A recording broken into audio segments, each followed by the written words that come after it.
Hello, everyone. How are you? Hi, hi, hi, hi.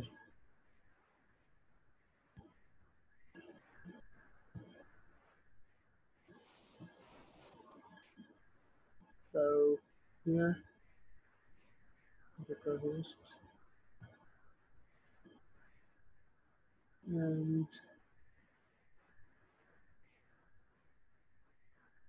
let's go live.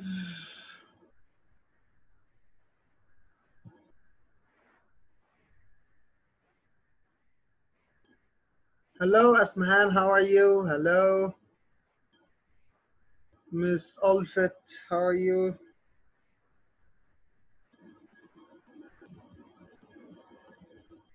Hello, Chenzia.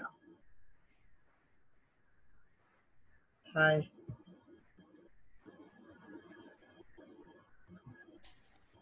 Yes. Hello, How hi. how are you? We just have 11 minutes before we go. So get ready, and we're waiting for more people to join. Okay. Hello, everyone. It's nice to see you here. We have our dear friends Naima, Zainab, Mr. Muhammad Nasr, Asmahan, Nadia, Hassa, Olfat, and Giovanna. Hello, Giovanna. How are you? From Mexico. Hello, everyone. I'm very happy that you joined.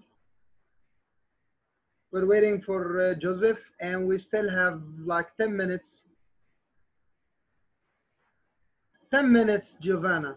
Only 10 minutes.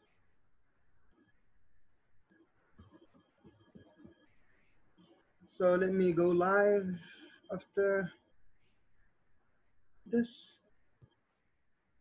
Yes, yes, yes, yes, yes, yes, yeah. Giovanna. I hope that you finished your schools by then. Are you still working?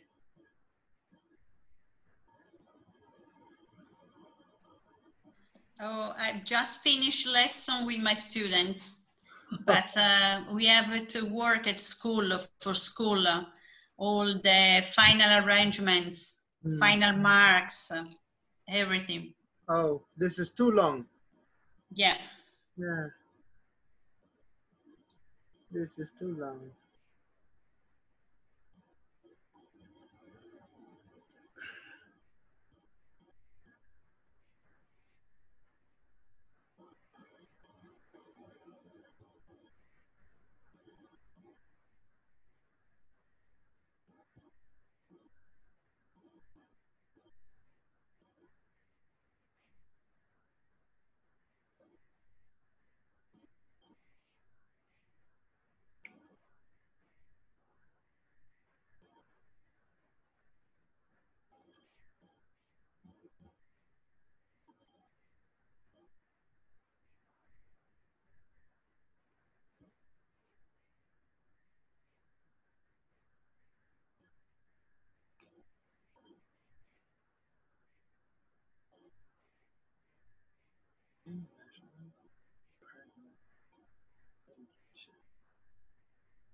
So we're still waiting. We still have 8 minutes before we go. So get ready, everyone.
Walaikum assalam, Mr. Raed. How are you? From Amman, Jordan. How are you, my brother? And we have Miss Isra is finally here. You're a bit late, Miss Nagla. Farhanda, hello, Farhanda. Hello, everyone. I'm very happy that you joined.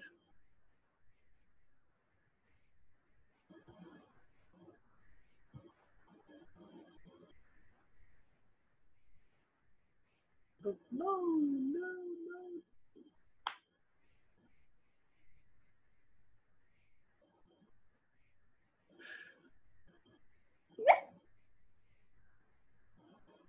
It's only 5 minutes before we go.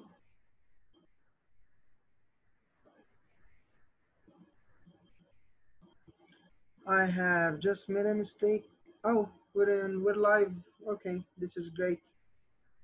So here we started our live session. Hello Nagla, how are you? So guys, start. Alaikum salam, Mr. Tariq. Use English, please. Thank you so much, guys. Guys, say hi, everyone, and feel free to tell us where are you now. So we have people from Giovanna. Giovanna, just feel free to type in the public chat.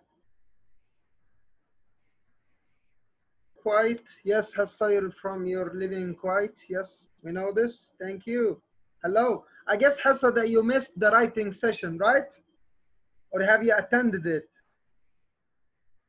Miss Nagla, Cairo, Lebanon. Jumana Word, hello, Jumana. Hassa, yes. Oh, you missed it.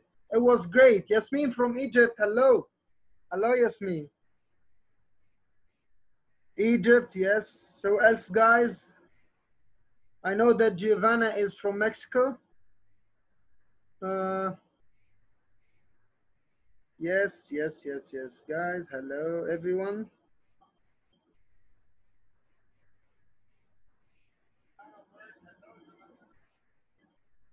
So I have to say people who are in Egypt. Guys, you're gonna receive a certificate for him. Yes, Pakistan. Hello, my friend. Thank you, Islam Awaida, my dear brother Islam. Hello, Islam. He was watching us on Facebook. And Mr. Khairu, of course. Hello, Mr. Khairi. Mr. Muhammad Nasr from Egypt, from Upper Egypt. Hello, Mr. Muhammad. How are you? And Shayma, Ro'a, Ali, Atullah. Thank you guys for being here. We're about to start. So here, what is Joseph? Hello, Joseph. Where are you? I can't see your name. Hello, Yasmin. How are you? Mr. Muhammad Rida Abdul Khaliq. How are you, my dear friend? You're welcome, Mr. Muhammad. Yes, good luck. Wish us good luck. We need it.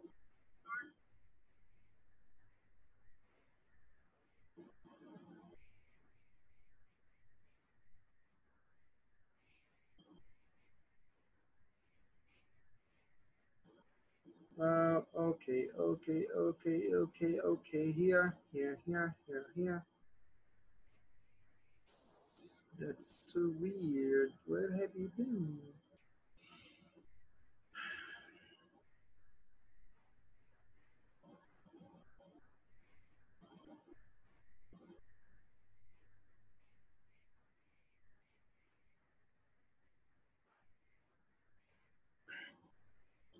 Hello, Mr. Ali. Hello. And how is our dear brothers in Oman? I hope that you're fine. You have Khairi and we have Aya there. Okay, it's just a few seconds before Joseph can join us. Yeah, finally. Okay, so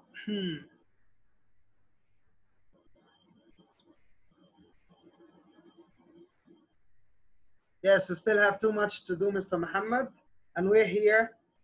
We're gonna have a look at what our dear friends in Italy are doing in their classes, especially that our dear Chancia have just finished her class. That was a long day. So Joseph is here.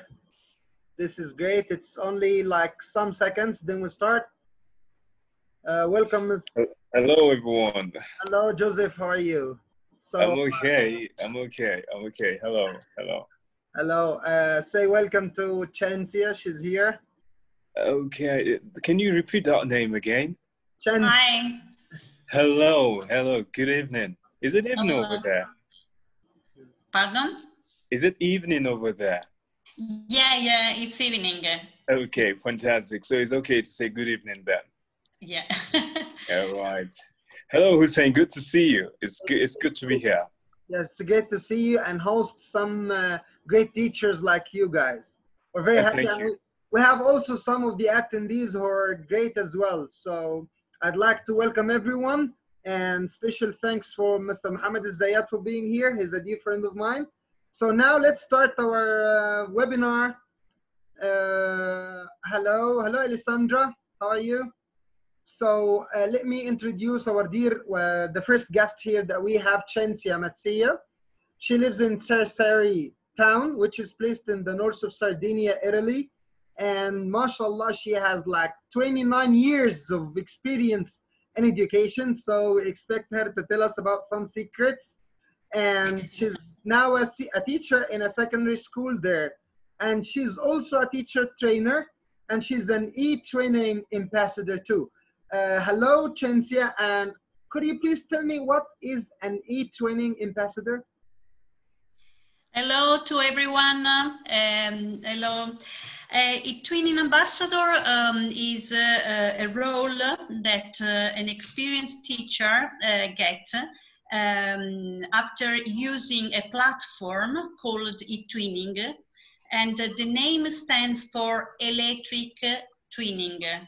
So you can get in touch with schools from different countries, European countries, but also from north of Africa and other countries like Turkey and Jordan, for instance.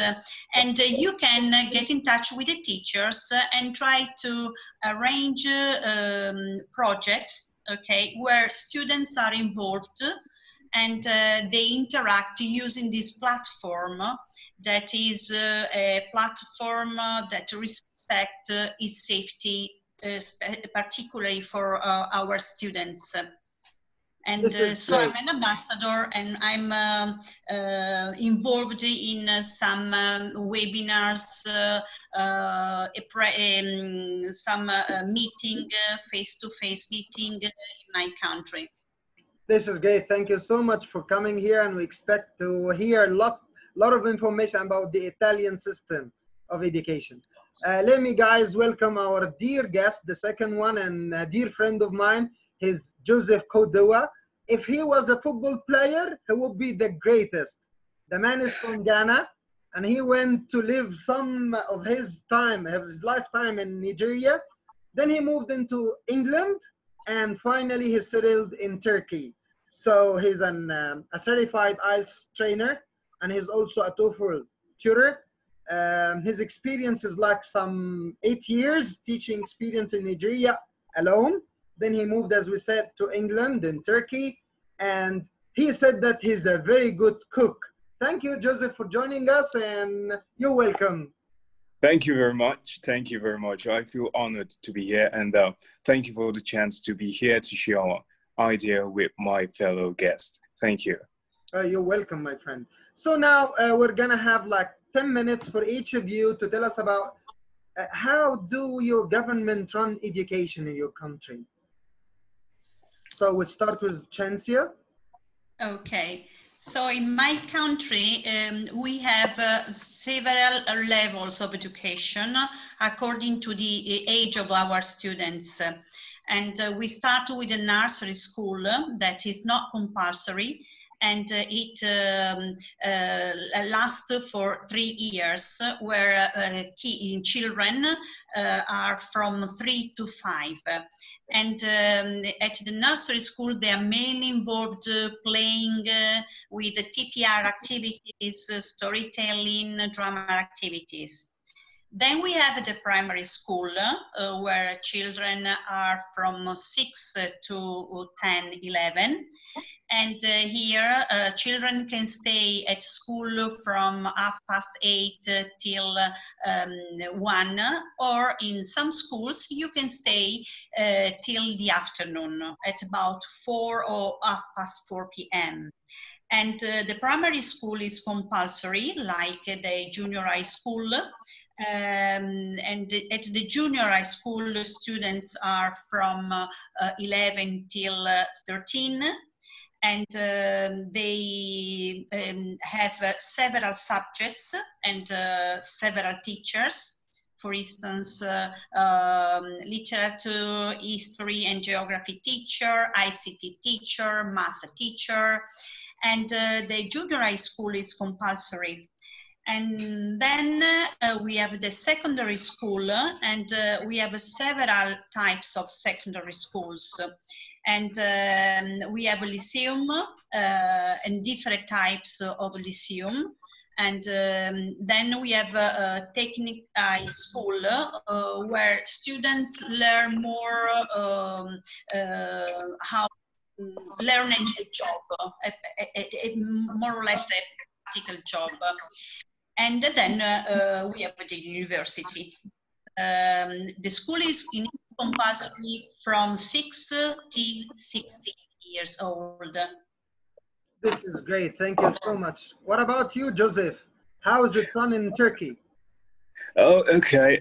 Once again, thank you. In Turkey, it's almost similar to just what my co-guest has just said. They also run it from the preschool. In the preschool, it's not compulsory. It's totally initiative, more like if you want to. But according to what I see, what I've noticed, you see a lot of parents trying to actually get their kids into the preschool because they see how fundamental it is for their cognitive skills and other different skills that they want them to learn from teamwork and also relative to their social environment. So it's not compulsory, but you see a lot of parents trying to get their kids into this preschool age group. And when we talk about the preschool, we're talking about between the ages of 0 to 3 years of age. And then we have the kindergarten, which is still not compulsory, which runs from 3-year-old to about 5 to 6 years of age, where they start to develop and understand the environment around them with the help of their teachers. And we have it that way. And then we get to the primary school, which also runs from about 6 years of age to 11 years of age. And it's very important that we understand that during this period of them being young learners, stay in the period of still growing and trying to understand their environment, they always are engaged more in the game-based learning. So during this age, it's a bit of the academics, which is quite important and fundamental, but you still have them being engaged and being hooked more with the game learning kind of methods. But when they start getting into middle school, which runs from 11 to 14 years, they're slowly being introduced into the more academic form of learning, where they have different subjects, and actually they get to take the English language and also another foreign language that they can actually pick. So they can actually pick between French or German language and the other basic science subjects and other subjects they have to learn during that middle school age. And then we have the transition to the high school, where they are actually going to start preparing for their future career. So sometimes you don't really have them going into the high school that is more academic, it's more vocational, just like the guest speaker said. Some of them could be more technical, some of them could be in the medical fields. So it actually runs in this scale, and that spans between 14 or 15 to 17 or 18 years of age. So basically, in a short summary, that's how the educational system runs here. Oh, it seems so simple. So let me repeat this. So I'm asking you if I get you correctly, that the foreign languages are taught starting from 11, when they are 11? Okay, just to clarify on that, actually, the foreign language is inculcated into the system from the kindergarten. And if you were to take your child to a Montessori school, then entirely the medium of teaching would be actually English. But in the government-based system, it's like an outside course that is part of the program that they run. But for Montessori programs that adopt the foreign system of education, they actually teach every basic subject in English. And we must also note that in the middle school, leading up to the high school, they also have IB programs. So you could actually have schools that run IB programs, and that is the medium of learning would be English. But on the other side of the book, which is the government system, they actually give the English language from the middle school, from the kindergarten, way up to the high school, but as a selective course. The other part would be, so English is actually compulsory, but French or German is selective by the students. Yes, this I think great. Yes, go ahead. More or less the situation in Italy. Okay, children can start learning English at the nursery school, kindergarten, and but it depends on some projects. Okay, and so it depends on the school and on the teachers. And then they learn English at the primary school, and that's compulsory. Okay, it's a compulsory subject. And it's also compulsory in the junior high school English, and then they can choose, they usually can choose between French or Spanish, okay, as a second language. The same, it happens at the secondary school. So that's more or less like in Italy. Okay, so let me ask you, Cenzia. Yeah. We know that the Italian language is a very nice one. I like to hear it. But tell me. Myself too. Myself yes, too. yes. What do you think is the best way to teach English in your country? Because it's a foreign language then. What's the best way to teach it? I think that it depends on the age of our students.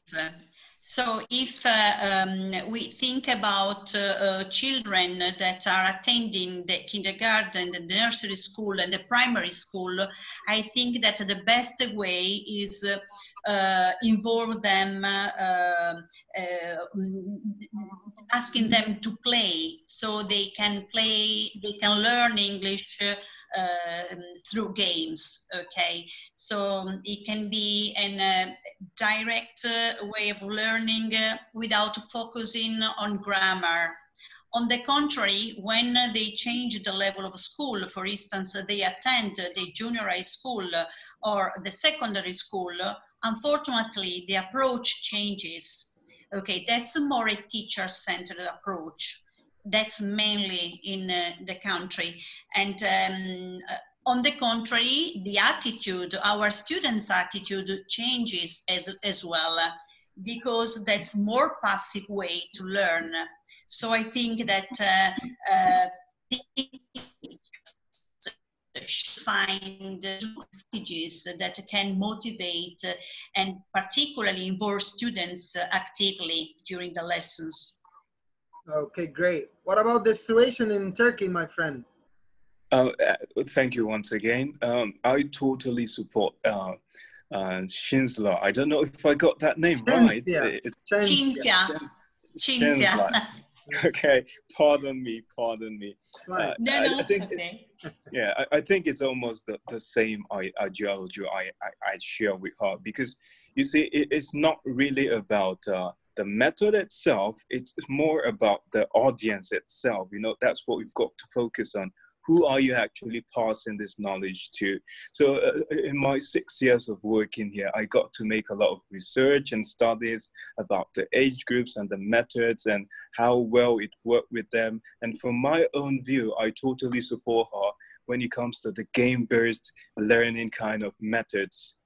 being used for little kids leading up to even the primary school and the middle school. Because come to think of it, you know, as a small child, what do they want to do with grammar actually? Like they really don't understand the basis of what grammar is all about. It's foreign to them. So what they actually just want to do is just want you to give them the words and play with them. So the methods we actually use is totally fundamentally game-based method that are more teacher-centered and student-centered, or most times content-centered. So because we're trying to bring the teacher in there, we're trying to get the students in there and actually creating a fun-based environment for them to be able to learn. Because while these kids are learning, according to psychology and according to a lot of research, they learn better. So we try to focus on game-based learning. But leading up to the middle school, getting up to the high school, it changes a bit. Yeah, it changes a bit. Here, we actually apply methods that are more, let's say, driven to actually learning, inquiry-based learning, I would say, because it's the term that we are more familiar with. We want to make the kids actually ask. And when they're asking questions, that means they're engaged with you. So we try to actually use methods that involve the kids, making them want to inquire, making them want to ask questions, making them want to get into the drive with you. And most times we actually try methods like that are expeditionary, that we're trying to take them outside the learning environment, you know, because learning is not, especially foreign language cannot be learned in a class. You want to get them outside there. You want to make them actually touch and relate with what you're teaching them. So, example, you're talking about the zoo and it's a foreign language, you actually want to take them to the zoo. So these are the kind of methods that we actually, or I actually apply that has been successful depending on the age group. Yeah, that's a really great idea, my friend, and I do agree with it, but we don't have the chance to do this. So when I teach them about the zoo, I can't take the whole school to the zoo. It's really amazing if we can do this. And expensive. Yes, very expensive, of course. Yes. So let me move to another point, which is how do you handle a problem student who's always causing problems in your country, Chinzia? Okay, so it depends on the situation, and also it depends on the age of the students. Usually, we try to get in touch with the families and try to talk with the families and try to understand the problems, okay? So to face them in the proper way. Okay, and if they are very young, for instance, if they attend the nursery and the primary school, from some aspects is easier, you know. But it's really important, the relation, the contact, the exchange with the family. Okay, that's really important. If there are some situations where families, unfortunately, don't cooperate, don't collaborate with schools and then with teachers. We have, in lots of Italian schools, we have a person. We usually have a psychologist, okay, that supports us in some specific situation. So if it's necessary, we ask this person, the psychologist, to get in touch with the family, to observe the student, so to get information in order to help us to behave and to find the right strategy to face the student's problem. But it depends on the age and on the situation, okay? Okay, but as you are a secondary teacher, and we know that students at that age are extremely uncontrollable. So how do you manage it in class, my friend? I think that it depends on the teacher at that age. So if you try to create a sort of contact with these children, to these students, sorry, these students, it's important to try to have a feeling, a sort of feeling with them. But if they have problems linked to their behavior or for other reasons, as I told you, we have the psychologist that comes in class and does some activities in order to observe him or her, and to get information, and so to try to understand which are the problems in order to face them. And I mainly try to get in touch with the students, to talk and to try to understand which are the problems, and in order to feel the students safe, safe and feel comfortable to talk with me, and try to create a feeling, you know. Yes. Yeah, these are great ideas. Thank you so much. What about you, Joseph? Have you ever quarreled with your students? Lots of times. Lots of times. Let's be sincere. We are all teachers, and there've come a time when we're just like, okay, you've done enough, and it's time to just take it to the next level. But just to answer your question, how do I tackle a problematic student? I think that's a very important question, and I really want to thank you for asking that question, because as teachers, this is one of the problems that we usually face, especially for teachers who are in another country, especially, and they're teaching kids who do not actually speak the native language with them. Because it's one thing to be able to communicate in another language that they understand, and it's one thing to communicate in English that you're trying to understand. Because we've got this saying that speak the language and you talk to their heart, but speak a foreign language and you talk to the mind, you know? So we've got to think about all this kind of stuff. So what do I do? Okay, I actually also made a lot of research and I plotted out my plan. So the plan was more like, okay, I'm just having a lesson and some kids just messes up, okay, just does something crazy. I'm talking about the high school kids, because basically kindergarten kids are always problematic. Got high amount of energy. They're always running around. They never want to sit down. So I don't really count it as disciplinary problem. I think it's as a character problem, because at that age, they're just trying to find their way around things. But when they start getting to the primary school and secondary school, then we can actually say these are behavioral problems. So I prefer to look more at the middle school and high school. So how do I tackle it? Okay, we've got a student in class. The student is just running about and trying to do something funny. Okay, I don't really want to approach in class where they have their friends around and where they actually are getting that motivation to do it. So I just play along during the break time, get the student out of class. Hey, we've got a nice a coffee table. Let's go sit down. Let's have coffee. Okay. And I try to talk to the student and I try to make them understand that, see, I'm trying to do something nice in class. Okay. And I'm trying to get information to the other kids. Now, what you're doing, I don't think is right. What do you think about this? I try to understand why they are doing this. And so many times I get a lot of good reasons. Some of them are not really interested in the language. Some of them don't love the language. Some of them are not into the language.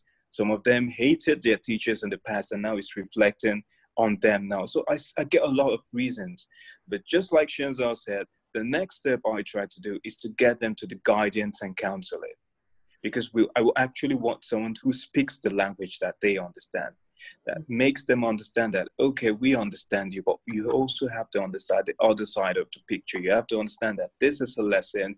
There are other students there, they are trying to learn. Your actions are actually harmful to them, and you have to understand this. So that's the second step.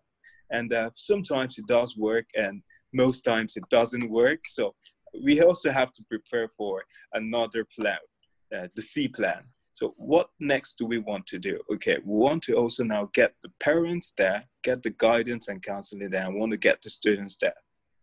And we're going to say something like, okay, we've talked to your child one-on-one, it doesn't work out. We've tried to have a guidance and counseling session with them. It still didn't work out. And now as a parent, we want you to understand that this is what we are facing, and we want us to work as a team. Because as we know, family engagement in learning is one of the fundamental keys to learning. So this is actually the approach that we actually have, and in order to tackle a problematic student. Yeah, may I say one of my worst experience? Sure, please. That was the next Okay. question. That was the next question. Tell me. Okay. Okay. Yes. Go, feel ahead. I was about to tell you what's your worst experience in Okay. class. Yes, I had taught at the junior high school for 7 years. Okay. And for 3 years, I worked with a class of 15 students, and it was a problematic class. Okay, in 15 students, only 4 students were good students, in the sense that they respect the rules, they did homework, they collaborate in class. Most of them had serious problems, but they needed to have someone that could have spent time listening to them and caring them, because they missed a lot the role of their mom. Okay, I don't know if you get the meaning, what I mean. And so they need to have a sort of guide more than a teacher. Then I changed everything I had planned at the beginning of the school, because I mainly used devices. Okay, so I based my planning on exploiting devices during my lessons. And every time they had a task to carry out. Okay, so they were really involved. Okay, and that was the only way that was useful to involve them, to motivate them. Otherwise, if I asked them to work using the course book, doing grammar exercise, there was a sort of a revolution. They wanted to be involved, to have something to carry out, okay, a specific task, mainly using devices, so smartphone, tablet, and then I had to look for tools and everything that was, motivating for them. And it was one of my, I think, the worst experience in my life. But by the end, I realized that they needed not a friend, but someone as a guide. They needed a guide more than a teacher. And so you have to change strategies and material. Well, how about you, Joseph? Actually, I have so many. I can't actually pinpoint which one I'm going to talk about. It's sad, but it's also what makes us teachers. You know, these are things that we went into the occupation expecting, because we didn't just wake up and say we're going to be teachers and everything's going to be like a dreamland and it's just going to be a smooth sail. No, we're going to expect to have students that actually want to revolt against us. So I think when we're prepared for this, we always come with contingency plans. So I've had so many crazy, how would I say, moments and like unthinkable things actually happening in a class, and I just want to focus on the solution and approach I had to it. I think social responsibility projects are one of the fundamental ways that we can actually reach out to those kind of students. You see, because this time is no longer academic. It's more of a personality problem. So before you even try to actually give them the academics, you first have to teach them to be actually responsible people. Because Number one, they like what it means to be responsible, because you actually look at it and you see that these are the kind of students that are not responsible in class and outside class. And then when you make a sharp contrast, you can see that students who are responsible outside class actually responsible in class. So you can actually see that it's not really about the class, it's not really about you, it's actually about the student themselves. And sometimes you can't really blame them, because just like Shenzhou said, there are a lot of background problems that they are facing. There are a lot of family problems, a lot of social problems, a lot of environmental problems, because I was reading a book on class discipline, and sometimes we shouldn't actually tie these problems to the students. The environment in which they grew up with could also be reasons why they are who they are, the family in which they came out from. So looking at all this, I don't really like to blame the students. I just prefer to look at solutions. So what I try to do is actually reach out to them, just like Shenzhou said, try to give them social responsibility projects. You see, I'm trying to make them realize there's another side to life. Nothing about academics, nothing about learning, just like she said. All I just want to do is connect with them. So I have experience when students didn't like me in the beginning, and at the end of the day, they loved me. And now when they start to like you and when they start to love you, and then they actually listen to you more.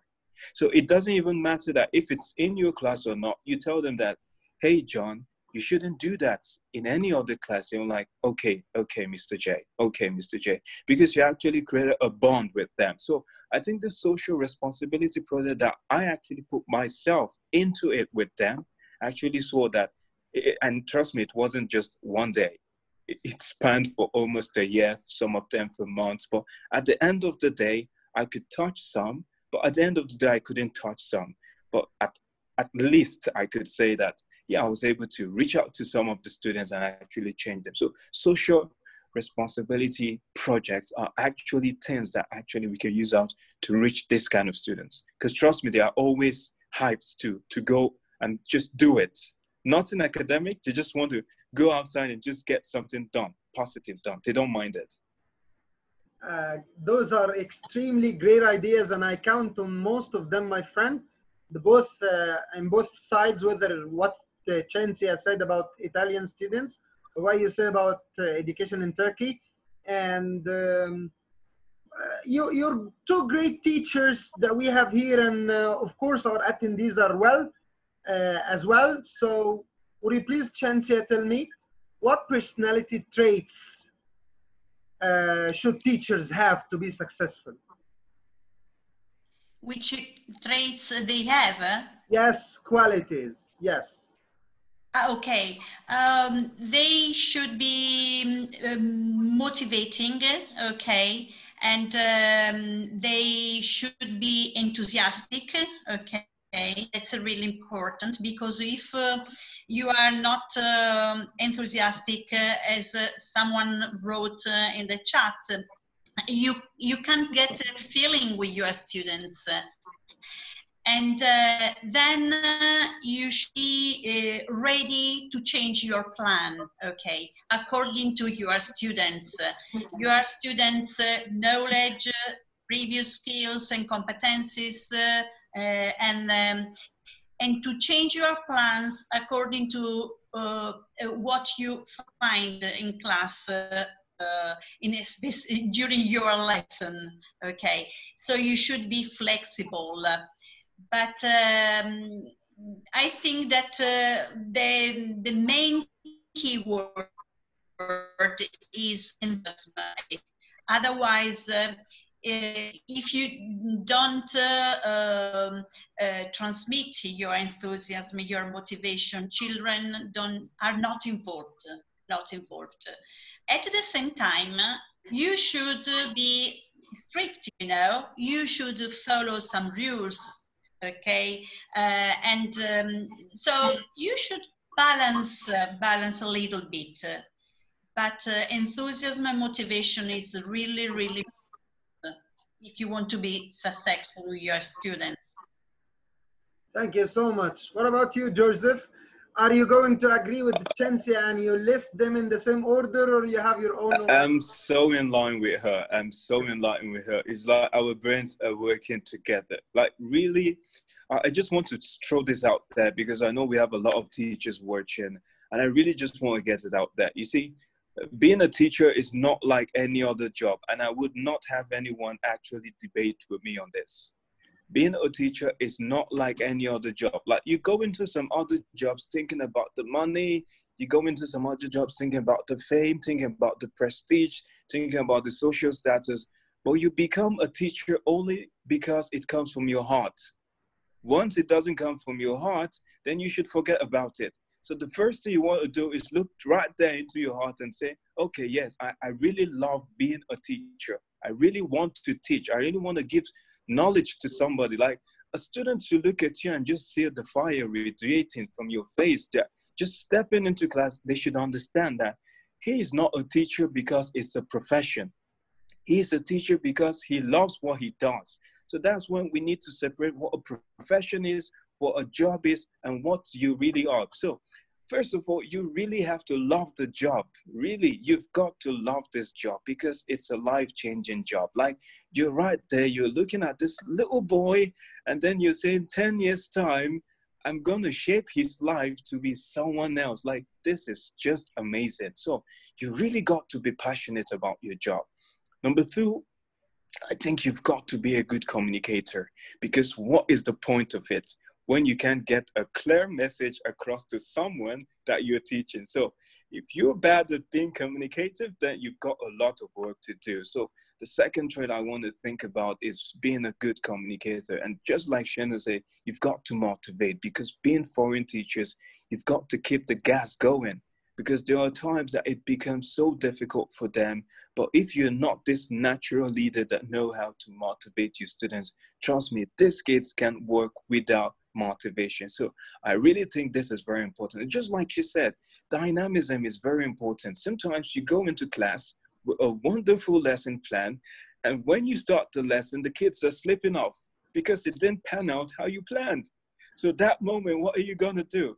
And I'm just so happy because I love making jokes a lot and I'm very good in humor. So I try to inculcate this into my lesson. I try to use some personalization methods into my lesson. And I just have a back plan, okay? Okay, if it doesn't work out, what next am I going to do? So dynamism. And the last thing I want to say is that most of us teachers are always lacking on this, is that is self-personal development, okay? You're a wonderful teacher, that's great. But if there's any job that is constantly changing as the years goes by, is teaching. So you look 10 years ago, the teaching methods we have doesn't work for these kids anymore, okay? You go to another country, the teaching method works there. You come to another country, it doesn't work there. Being a doctor, anywhere you go, you can always treat the same brain cancer.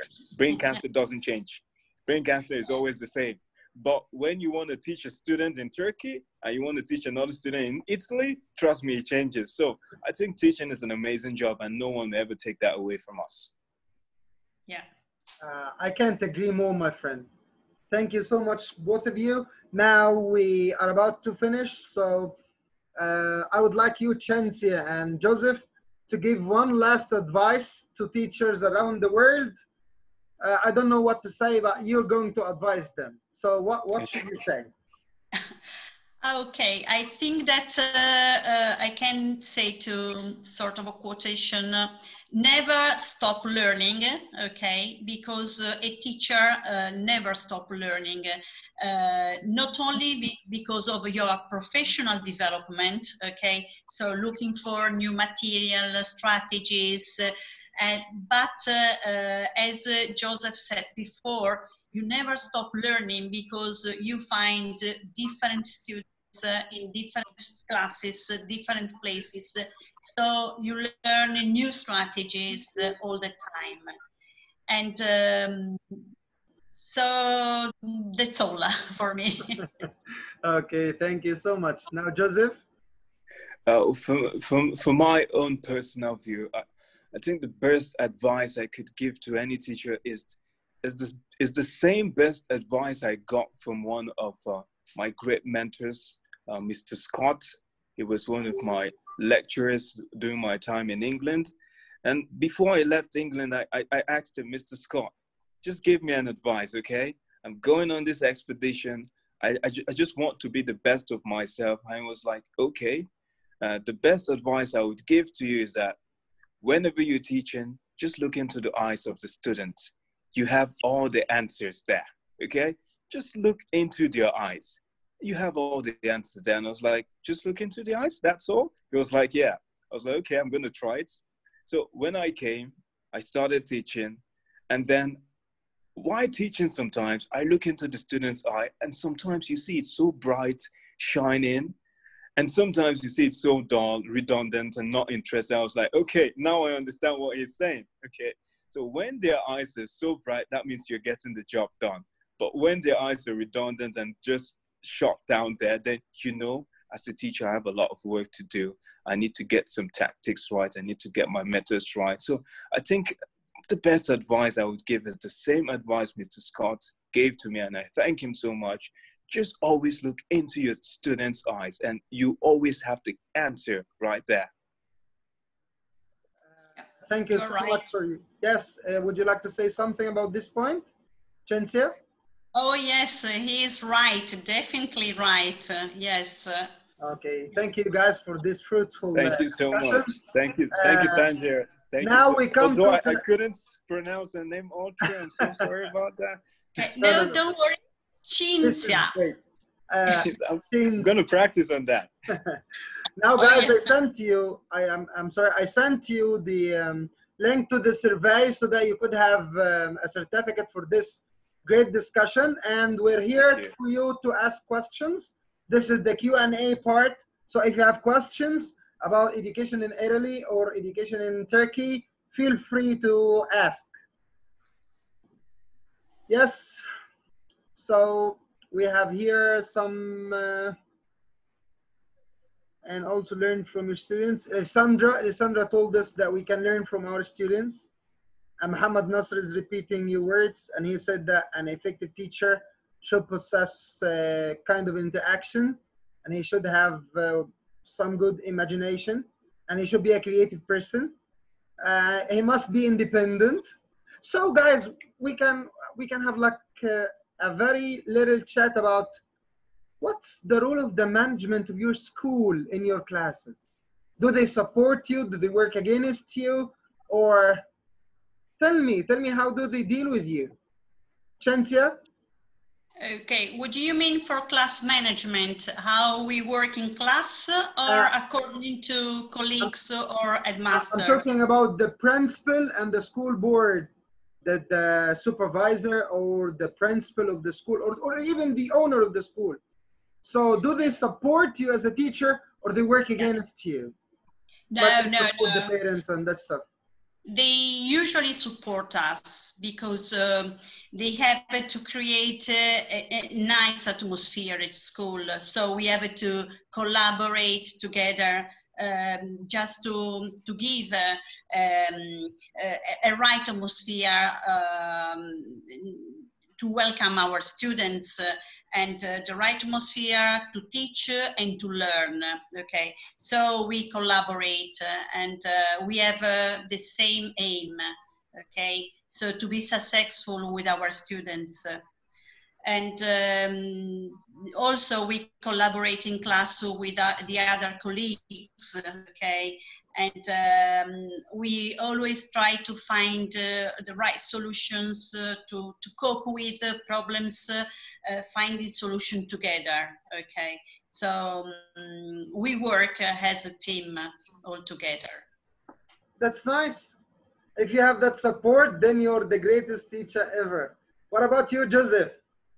I'm really happy to say that I have an amazing management in my school. It doesn't really work for all schools, I believe, but just like you said, when you've got support behind you, you feel more motivated to do what you're supposed to do. And I must remember and recall in my earlier days, even when I made some mistakes as a teacher, when the parents of the kids came, the management were always behind me. They were always like, our teacher is right, our teacher knew what he was doing. Even when right deep inside me, I know I did wrong, And we always sorted that out with the management, like, Mr. J, you didn't get this right, you didn't get this right. But right in front of the parents, they were always just behind you and like, no, our teacher is right, our teacher got it right, our teacher did the right thing. So I must really say I'm lucky and to have such kind of management. And for teachers who do not have the management behind them,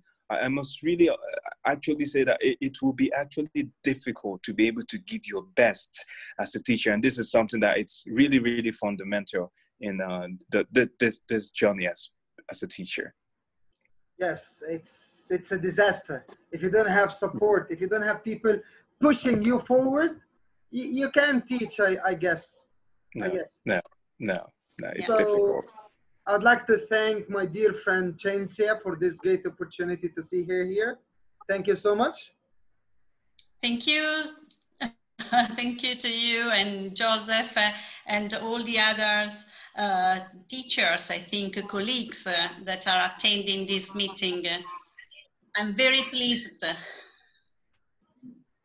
We too. So, Joseph, we have talked like many times, but I haven't the chance to see you face to face and Yeah, we have finally. And get the most of your experience, you and Chensia. So I would like to thank you. My warm feelings. I can't say even great words, because what you said today, you and Chensia, were great. Thank you so much, and we're waiting for some of your ideas. Send them to me, and I'm gonna deliver them to our great attendees here. Thank you so much, my friend. I'll be very happy. I will be very happy to do it. Thank you. Just like we know, knowledge is not meant to be patented. Knowledge is meant to be shared. So we can patent what we have. We also got it from someone. We learned it from someone. We learned it to our experience. So it's meant to be shared. Thank you also. Perfect. Thank you so much, guys. And thank you, our dear attendees. It was great. And wait for us next Thursday. We have the education system in Ireland and the education system in Mexico. So Giovanna, we have a guest from your country, and we don't have an Irish here. So Joseph worked in England, and England and Ireland are the same. So we hope to see you next Thursday. Yeah, we can say that. Yes, we of can course. say that. Yes, this is great. Thank you, guys. Thank you. I'm really sad that our time has finished, but thank you so much, our dear guests. Thank you. And our dear attendees. Thank Bye, you. everyone. Thank All right. you. Have Bye. a lovely evening. Bye. Have a lovely Bye. evening. Bye. Thank you. Bye-bye. All right. Thank you. Thank you. Bye.